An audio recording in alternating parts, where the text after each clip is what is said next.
오늘은 송구영신을 맞이하여 이사야 43장 18절에서 21절 말씀을 통해 새 일을 행하실 하나님을 찬송하라, 새 일을 행하실 하나님을 찬송하라는 제목의 말씀을 나눌 때 믿음 안에서 묵은 것을 내보내고 새 것을 맞이하시는 모든 성도님 되시길 주님의 이름으로 축복합니다. 연말 또 특별히 송구영신 때는 한 해의 묵은 것을 잘 내보내고 새해를 맞이할 준비를 해야 하죠. 그래서 보통 제아의 종을 울립니다. 왜 제아의 종을 울리는지 아십니까?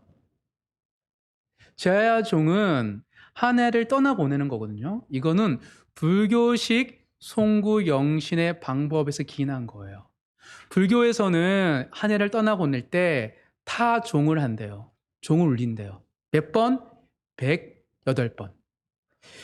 왜 108번을 울리냐면 하나하나가 번뇌이기 때문에 108번뇌를 떠나보내는 의식으로 타종을 한다고 합니다. 그래서 둥둥 치면서 한 해 동안 있었던 나의 번뇌들이 떠나보내는 것. 그것이 제아의 종인 것이죠. 불교에서는 한 해 동안 우리가 모든 인간들이 가지는 그 염려와 걱정을 108가지로 말하는 것일까요? 좀 궁금하지 않으세요? 찾아보니까 불교에서 왜 108번뇌라고 얘기하는 거 보니까 인간에는 6가지 감각 기관이 있다고 말하죠.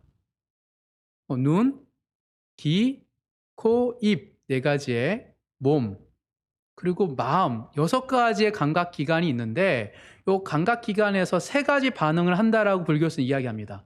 어떤 반응을 하냐면 좋다, 나쁘다, 보통이다.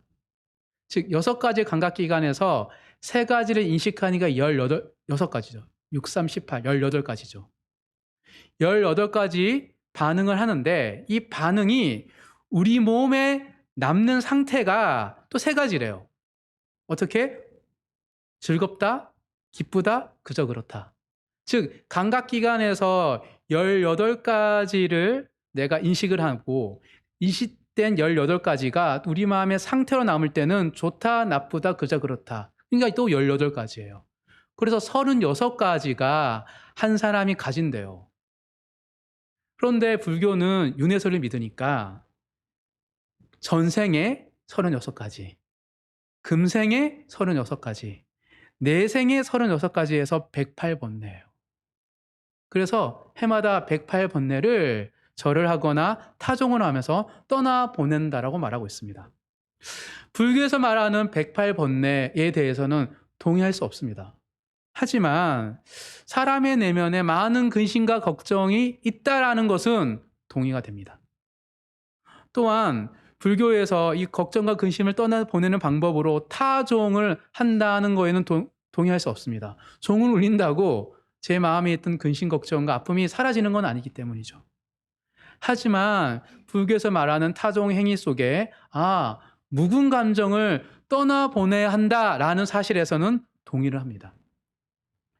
정말 우리가 한 해 동안 다사다난한 해를 보냈기 때문에 이런저런 일들 앞에서 갖게 된 아픔과 상처, 걱정과 두려움, 그런 감정들과 또한 생각들이 있어요.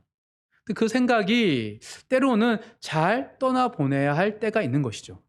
그래서 송구영신에서는 묵은 감정을 떠나보내고 새 것을 맞이하는 순간과 행사를 하는 것입니다. 그렇다면 이 연말에 마지막 날 우리는 어떻게 송구영신할 수 있을까요? 옛 것을 보내고 새 것을 맞이할 수 있는 사람으로 준비될 수 있을까? 성경에서 말하는 성경적인 송구영신의 방법이 있다면 무엇일까에 대해서 함께 살펴보도록 하겠습니다.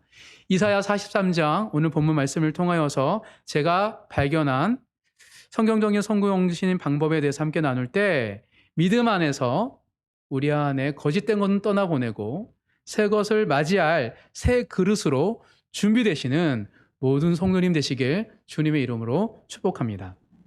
참고로 오늘 본문은 한 달 전에 우리가 예배 처소를 놓고 기도할 때 하나님께 저에게 주셨던 말씀입니다. 이 말씀을 통하여 제가 묵상했던 것들을 짧게 나누면서 모든 성도님들도 오늘 성국 영신하는 날 하나님 앞에 잘 서서 나의 하루를 한 해를 잘 점검하시고 잘 떠나보내시고 또 새해를 기대하시는 모든 성도님들의 삶이 되기를 간절히 소망합니다. 첫 번째입니다.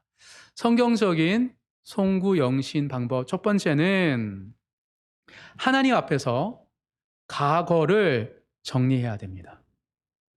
과거를 정리해야 합니다. 우리가 집안을 정리할 때, 또 청소를 할 때, 또는 마트나 도서관이나 많은 물건들이 있는데 정리와 정돈을 할 때는 어떻게 하죠? 나름의 방식, 체계적인 방식으로 정리를 합니다. 마찬가지입니다. 우리의 감정을, 생각을 정리할 때도 어떤 방식과 원리로 정리하고 정돈해야 됩니다. 우리가 성경적인 방법으로 우리의 과거를 정리하지 않으면 과거가 불쑥 올라오고 우리의 현실을 제대로 살지 못하게 하기 때문입니다. 어떻게 하는 것이 하나님 앞에서 묵은 감정을 잘 정리하고 헛된 생각들을 정리하는지 함께 살펴보도록 하겠습니다. 오늘 본문이죠. 18절 한 절 다 같이 읽겠습니다. 너희는 이전 일을 기억하지 말며 옛날 일을 생각하지 말라. 하나님은 이스라엘 백성들에게 뭐라고 말씀하고 계십니까? 이전 일을 기억하지 말고 옛날 일을 생각하지 말라라고 말하고 있습니다. 아니, 이전 일을 기억하지 않는 게 뭘까? 옛날 일을 생각하지 않는 게 뭘까에 대한 질문이 생깁니다. 왜냐하면 정체성은 무엇이죠? 기억이에요. 기억하지 않는다는 건 무엇이냐면 내가 누구인지 생각하지 않고 살아간다는 이야기예요. 그래서 불의의 사고로 약간 기억을 상실한 사람들은 자기가 누구인지 있습니다. 그래서 인간이 가장 무서워한 질병이 무엇입니까? 알츠하이머, 치매인 거예요.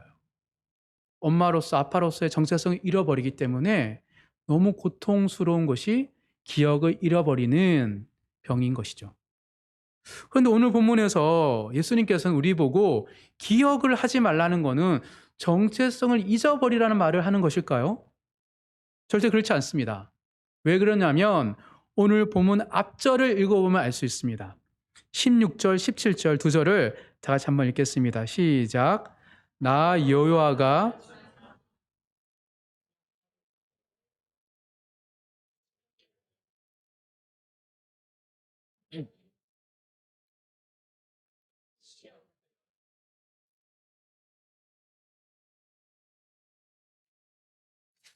보면은 하나님이 먼저 과거의 기억을 언급하셨어요. 출애굽 사건이죠. 이집트의 노예였던 그들을 구원했던 홍해를 가르고 또한 요단강을 여셨던 하나님에 대해서 이야기하고 있습니다. 즉 하나님은 지금 이스라엘 백성들에게 민족의 하나님, 너희를 부르고 세우셨던 그 하나님을 기억하라고 각인시켜주고 계셨습니다. 즉 기억하지 말라는 의미는 나의 정체성을 잊으란 얘기가 아니에요. 분명한 정체성을 가지고 살아야 되는데 이전 일을 기억하고 옛날 일을 생각하는 그 행위가 정체성을 가지고 살지 못하는 일이 생겼다라고 말하는 것이에요. 그러니 어떤 말이냐면 기억, 하나님이 주신 은혜를 말하는 것이 아니라 옛날 일을 기억하는 행위, 지속적으로 반복적으로 옛날에 어떻다라고 생각하는 그 행위를 더 이상 하지 말라는 뜻입니다. 한마디로 이런 사람들 있죠. 나 때는 말이야, 왕년에는 이런 말을 하는 행위를 하지 말라는 뜻입니다. 맥락과 상황에 맞지 않게 자꾸 어떤 사람들은 때때로 우리는 옛날을 소환하는 행위를 자꾸 해요. 그래서 맥락과 상황에서는 문제를 해결하고 지금 우리에게 주셨던 은혜 속에서 뭔가를 발견해야 되는데 자꾸 라떼는 옛날에는 이야기를 하면서 꼰대같처럼 말하는 사람들이 있습니다. 그래서 공동체 안에서 또는 직장에서 라떼는 이야기하는 사람을 사람들이 꼰대라고 말하는 것이죠. 꼰대 같은 말을 자주 하는 이유가 뭔지 아십니까? 그 사람은 과거에 갇혀 살기 때문입니다. 우리가 과거에 갇히면 자꾸 과거의 이야기를 소환하기 때문인 것이죠. 제가 여러 사람들을 신방하면서 이런 과거에 갇혀 살아가는 성도들과 대화를 할 때가 있었습니다. 그래서 성도가 요청을 해서 뭐 지체이기도 하고 리더이기도 하고, 그래서 만나서 이런저런 대화를 하면 막 이 공동체가 변질되었다. 그래서 막 이렇게 쏟아내요. 근데 듣다 보면 바른 말이에요. 그래서 같이 그래 맞아. 아쉽지. 안타깝지. 나도 느껴라고 잘 얘기를 하다가 듣다 보면 이상한 의문이 들 때가 있습니다. 그 지체가 말하는 공동체가 도대체 어떤 공동체인지 제가 헷갈려요. 그래서 내가 물어봐요. 죄송한데 지금 말하는 공동체가 언제적 공동체냐고. 그랬더니 뭐라는지 아십니까? 10년 전 공동체라는 거예요. 네? 아니 10년 전의 공동체를 마치 작년에 있었던 공동체처럼 표현해서 제가 깜짝 놀랐어요. 그래서 과거에 갇힌 사람의 특징이 뭐냐면 옛날 이야기를 마치 어제 일처럼 말을 합니다. 불쑥불쑥. 근데 저도 그럴 때가 있고 우리 모두가 그럴 때가 있어요. 어떤 특정 영역에서 갑자기 맥락과 상관없이 옛날 이야기를 자꾸 소환해 와요. 제가 작년에 참 많이 그랬던 것 같아요. 말을 하면서도 왜 자꾸 내가 과거 이야기를 정리하고 정돈하고 다시 이야기하지? 왜 소환을 하지? 라는 질문 앞에서 내가 어떤 영역에서 과거에 갇혀 있구나 라는 것을 깨달았습니다. 이것이 우리의 문제입니다. 왜 우리는 나름 은혜 가운데 믿음 가운데 열심히 사는데 자꾸 과거에 갇혀서 과거를 소환하면서 살아가는 것일까요? 너무 간단합니다. 그 과거의 사건과 그때의 감정을 잘 정리하고 정돈하지 못했기 때문이에요. 불쑥불쑥 올라오는 건 뭐냐면 그때의 아픔이든 상처이든 좋았던 일이든 그것이 잘 정리되고 정돈되지 않았기 때문에 갑자기 올라오는 것이죠. 즉 내가 살면서 자꾸 옛날이 기억나고 어떤 일들을 자꾸 말한다면 내가 아직 그것을 정리하고 정돈하지 못했구나라고 생각하시면 됩니다. 여러분들도 TV 프로그램에서 이런 이야기를 간혹 본 적이 있을 것입니다. 짧은 다큐 프로그램이 있잖아요. 뭐 세상에 이런 일이 이런 것들 프로그램 보면 어느 집에 갔는데 그 집안에 전체가 쓰레기 더미로 가득한 것을 본 적 있으십니까? 경악스럽게 집 전체가 쓰레기로 가득한 그런 집들을 간혹 소개하는 적을 제가 본 적이 있습니다. 그래서 사람이 다 경악을 합니다. PD와 카메라맨들도. 그래서 그곳에 사는 분을 만나서 이런저런 이야기를 듣다 보면 사연이 있어요. 그리고 그 사연은 대부분이 트라우마와 아픔과 상처가 있는데 그것을 회피하고 직면하지 않아서 자기들의 일상 가운데 나타나는 생활 쓰레기를 계속 쌓아두고 있다는 특징이 다들 있습니다.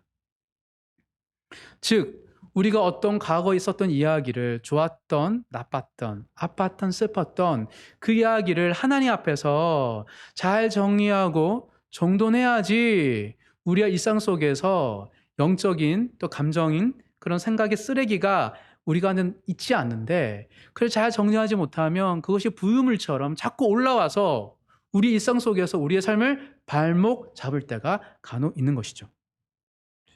제가 최근에 올해는 거의 제가 잘 안 그러는데 이상하게 옛날의 언어 습관이 자꾸 불쑥불쑥 튀어나올 때가 있었습니다. 제가 몇 번 얘기했는데 '왜 자꾸 이런 게 나오지?' 하는 생각 속에서 '그때가 내가 서운했었나? 그때가 굉장히 그립나?' 뭐 이런 여러 가지 생각을 했는데 그렇지 않거든요. 근데 '왜 그럴까?'에 대해서 올라오니까 놓고 기도를 했습니다. 그리고 곰곰이 생각해 봤어요. 직면한 거죠. 직면하다 보니 그것은 아픔도 아니고 상처도 아니고 저의 교만이었습니다. 그때 내가 그 상황과 환경을 견디기 위해서 정말 부단히 도덕적으로 윤리적으로 때론 종교적으로 내 열심히 풀었던 그 결실이 내가 자꾸 그것을 회상하면서 그 이야기를 얘기하며 나의 우월감과 나의 교만함을 내가 먹고 있다라는 생각이 들었어요.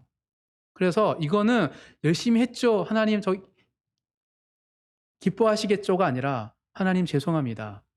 그때 제가 정말 나름 하나님의 말씀을 따라 순종한다 했는데 나의 의로움과 나의 교만함으로 했던 것 같습니다라고 회개했더니 그다음부터 올라오지 않아요. 즉 과거의 이야기가 불쑥 솟아오는 것은 단순히 상처가 아니라 우리의 죄와 함께 곁들여 있기 때문에 그런 이야기가 올라오는 것입니다. 사랑하는 성도 여러분, 여러분의 삶 속에 자꾸 솟아 올라오는 과거의 기억과 감정들이 있으십니까?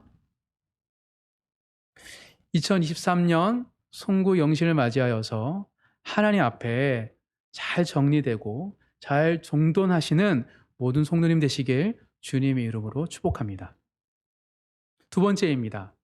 첫 번째, 우리가 송구 영신을 맞이하는 성경적인 방법은 하나님 앞에서 나의 이야기를 가져와서 회개하고 돌이키는, 정리하고 종돈하는 과거의 정리가 필요하다는 게 첫 번째이고, 두 번째는 믿음으로 현재를 바라봐야 합니다.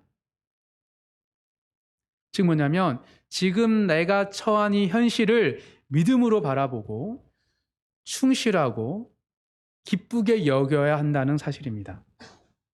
우리가 왜 현재에 충실할 수 있는지 아십니까?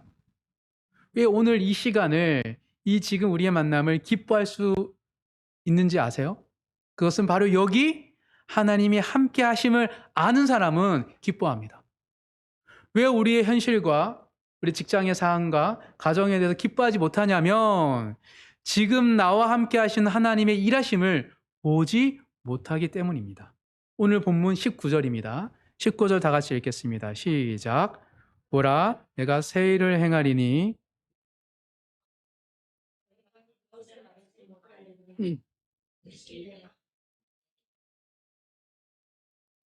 지금 우리는 어디 있습니까? 광야에 있어요.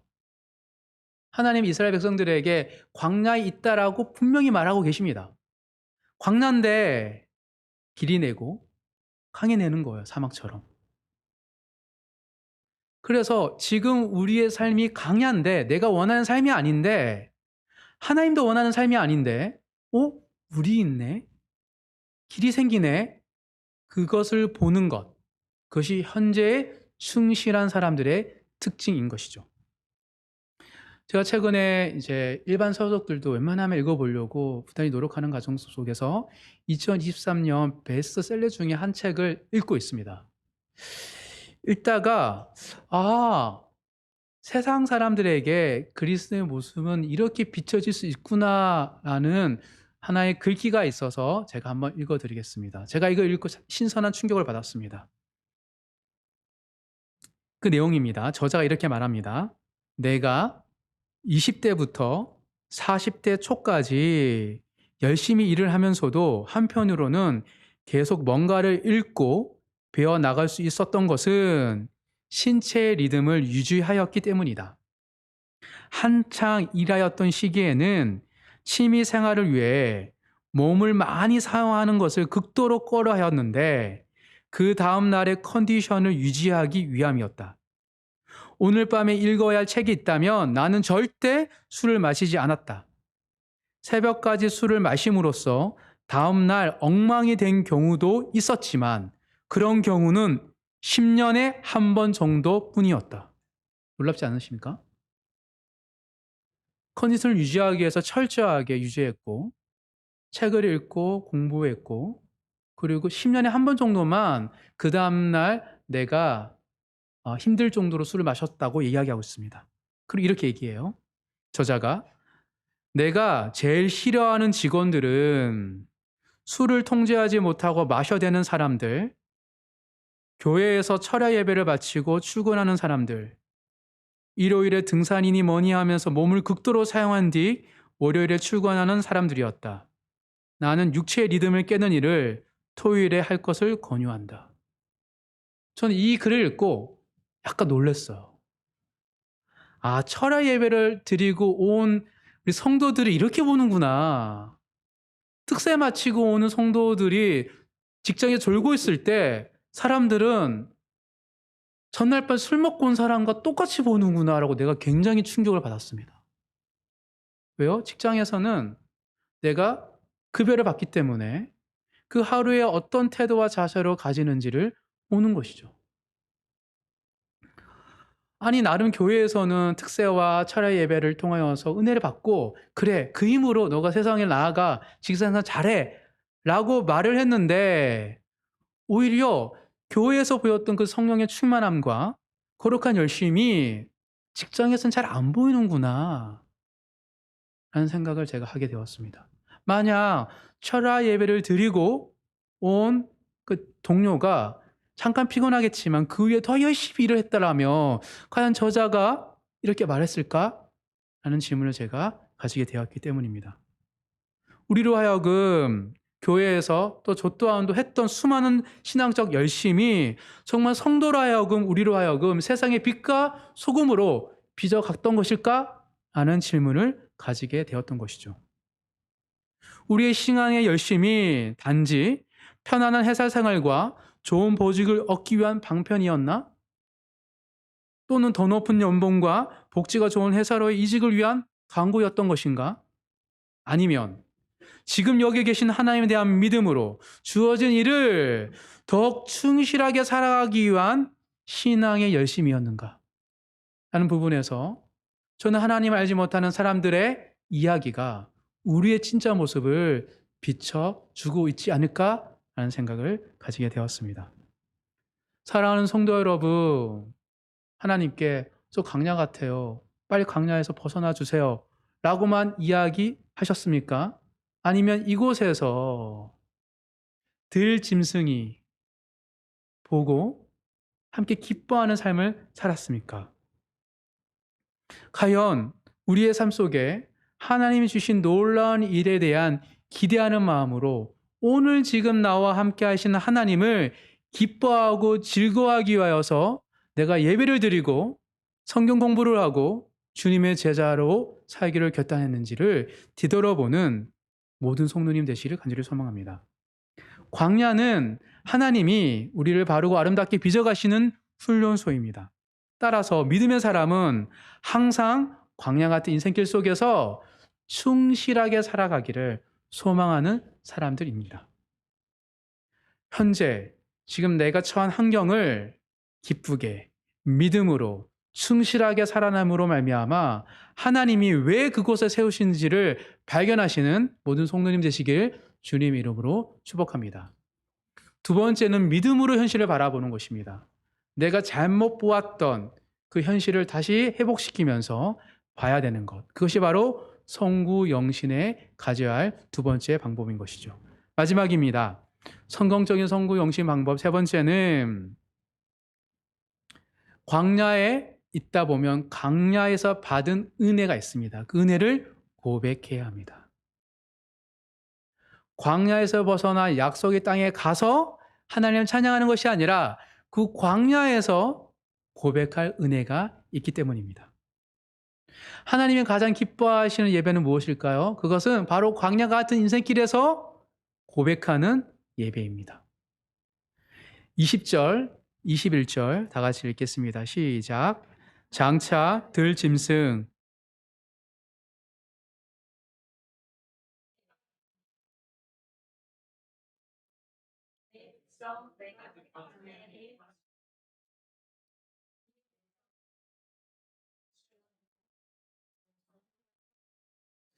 우리가 처한 환경과 상황의 이유가 다 있습니다. 볼품없는 회사, 연약한 사람들과의 관계, 그곳에 머문 이유가 다 있어요. 육신의 아픔, 내적인 상처가 다 이유가 있습니다. 그곳에 있는 들짐승, 승냥이와 타조 같은 존재들도 우리 가운데 우리를 먹이시고 입히시는 하나님을 보고 하나님을 존경하기 때문입니다. 그런데 우리는 그것을 잊을 때가 참 많이 있어요. 그래서 세상에서 그리스도인들이 빛과 소금으로서 역할을 잃어버리는 것 같습니다. 왜 우리가 세상 한복판에 있는지를 놓쳐버렸기 때문입니다. 오늘 본문 이 말을 하기 이전에 43장 10절에 보면 하나님은 자꾸 잊고 살아가는 이스라엘 백성들에게 그 정체성을 명확하게 말하고 있는데요. 43장 10절 다 같이 한번 읽어보겠습니다. 시작. 나 여호와가 말하노라 너희는 나의 증인 나의 종으로 택함을 입었나니 이는 너희가 나를 알고 믿으며 내가 그인 줄 깨닫게 하려 함이라. 나의 전에 지음을 받은 신이 없었느니라 나의 후에도 없느니라. 왜 이스라엘 백성들이 출애굽 이후에 그 메소포타미아 문명과 그 이집트 문명 사이에 있는 그곳에 있는 이유가 있어요. 대문명과 문명 사이에 항상 이집트가 강성할 때 또 뺏고 또 메소포타미아 문명에 있는 시리아나 아수르나 바벨로니아가 페르시아가 강성을 또 뺏기는 그 위치에 두신 이유가 있는 거예요. 그 이유, 그 하나님의 부르심에 늘 이유가 있습니다. 그곳에서 아주 보잘것없지만 하나님의 백성으로서 하나님의 주권 가운데 어떻게 이 이스라엘 백성들이 살 수 있지? 어떻게 이 이스라엘 백성들이 형통할 수 있지? 라는 질문을 던지고 그에 대한 답을 하나님을 경배하는 백성이구나라는 이야기를 펼쳐나가는 하나님의 증인으로 세우신 거예요. 마찬가지입니다. 많은 그리스도인들이 왜 세상 한복판에 있는 것일까요? 이유가 다 있습니다. 그곳에서 하나님을 증언하고 하나님을 드러내고 하나님이 존재하신다는 사실을 알리는 자로 하나님을 세우셨기 때문입니다. 그런데 자꾸 우리 그리스도인들이 이거 원치 않아요, 하나님. 더 좋은 곳을 보내주세요. 이거 더 나은 환경을 주세요. 더 좋은 직장을 주세요. 더 좋은 사람을 만나주세요. 라고 하니 빛과 소금이 사라진 거예요. 하나님의 영광이 그것과 없는 것이죠. 사랑하는 성도 여러분, 2024년 우리가 결단을 했으면 좋겠습니다. 하나님은 아버지이시기 때문에 우리를 채워주세요. 믿고 행복을 추구하기보다 더 나은 삶을 추구하기보다 좀 하나님의 말씀 앞에 서 있기를 원합니다. 즉 먼저 내가 그토록 노력했던 더 나은 삶과 행복을 멈추는 선택을 하셨으면 좋겠습니다. 그러면서 하나님이 2023년 내 삶에 맺어주신 열매가 있잖아요. 그 열매가 무엇인지를 잘 뒤돌아보면서 2024년 그 하나님의 열매를 더 소망하는 마음으로 거룩을 갈망하고 주님께 훈련받기를 소망하시는 모든 성도님 되시길 주님 이름으로 축복합니다. 왜냐하면 그 작은 사소한 삶의 고백, 광야 같은 인생길 속에서 우리를 먹이셨던 하나님을 고백할 때 어떤 일이 생기냐면 내가 왜 태어나는지를 알게 됩니다. 나의 존재, 하나님이 증인, 나의 인생을 향한 하나님의 계획이 무엇인지를 깨닫게 되기 때문입니다. 왜 내가 여기 있죠? 분명히 알아요. 왜 우리 가운데 이런 아픔과 상처와 이러한 어려움이 생기죠? 그 이유도 알게 됩니다. 언제? 행복과 더 나은 삶을 추구하지 않고 거룩을 추구하고 하나님의 말씀을 순종할 때 우리의 존재 이유와 목적을 분명히 알게 되는 것이 하나님의 축복이기 때문입니다. 더불어 나의 삶을 변화되지 않았지만 광야 같은 인생길 속에서 나에게 베푸셨던 하나님의 이야기를 고백함으로 말미암아 나를 통해 누가 세상 사람들이 예수님을 믿게 되는 이야기가 일어나는 것이죠. 어제 돌잔치가 있는데 돌잔치에서 이렇게 설교를 했습니다. 하는데 우리 이수 얘기를 안 할 수가 없겠더라고요. 그래서 이수 얘기를 좀 했습니다. 미리 이렇게 묻지 않고. 왜 그러냐면 어제 돌잔치 할 때 이제 설교를 잠깐 했었는데 그때 제 마음이 어떤 마음이었냐면 정말 부모가 자식을 키울 때 하나님의 영이 자녀에게 있다라는 사실을 깨달아야 된다는 사실이 매우 중요하다는 것을 깨달았기 때문입니다. 우리가 돌 전에 유아세례 하기 때문에 아이가 준비되는구나라는 인식이 없었어요, 저도. 저도 태어나자마자 유아세례를 받았고. 그런데 이제 이수가 만 2세 때 유아세례를 받는데 그 몇 주 전부터 앞에 앉아 가지고 큰 소리로 찬양을 하고 또 어린이집에서 찬양하다가 예수를 믿지 않는 어린이집 교사가 찾아와서 사실 복음을 전한 거죠. 그러니까 이미 세례받기 전에 이수가 복음을 전하는 통로로 쓰임 받고 더 나아가 세례를 하는데 너무 기뻐하는 거예요. 저는 그래서 사실 되게 고민이 많았거든요. 놀랄까 봐. 그래서 인제 뜨거운 물을 넣고 약간 고민을 많이 했는데 깜짝 놀랐어요. 처음에 물이 오니까. 근데 막 흘러내리는데 너무 좋아하는 거예요. 제가 그때 느꼈어요. '아이도 준비하는구나. 부모가 준비될 뿐만 아니라 아이도 준비되는구나.' 사랑하는 성도 여러분, 광야 속에서 우리는 뭔가 준비가 안 된 것 같고 우리가 세상에 영향 있는 사람으로 아직 서지 않은 것처럼 보이지만 신기한 거는 광야에 함께 머문 사람들 속에 이미 준비되어 있어요.